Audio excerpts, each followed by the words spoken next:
and anguish.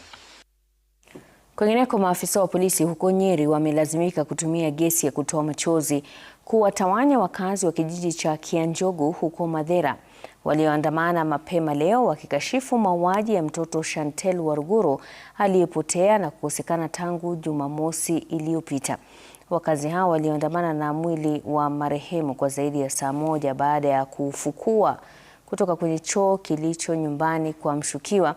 Pia waliteketeza nyumba ya mshukiwa huyo na ile ya mamake, wakimlaumu mamake mshukiwa kwa kujaribu kuficha uhalifu anaodaiwa kutekeleza mwanawe.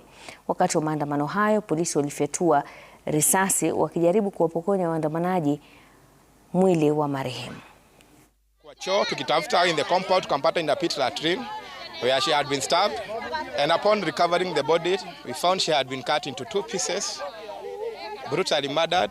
Tunashindwa, kwani watoto tutapeleka wapi? Sasa ni Chantel, tulikuwa na mwingine. Sasa tunashindwa, kwani nyinyi wanaume tutapeleka wasichana wapi? Hatutazaa wasichana. Tukizaa wasichana tunakuwa na dudu. Ni askari wanatufuria, wametupiga na tia. Tunataka huyo kijana mwenye alifanya hiyo mambo tumuone, tupate haki ya mtoto. Hii ni mbaya sana hizi. Yaani imefika mahali mpaka tia gazi watu wanarushiwa mpaka hii risasi. Like bullet.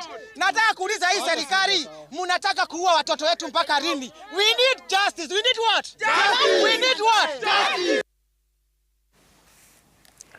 Magavana wanne kutoka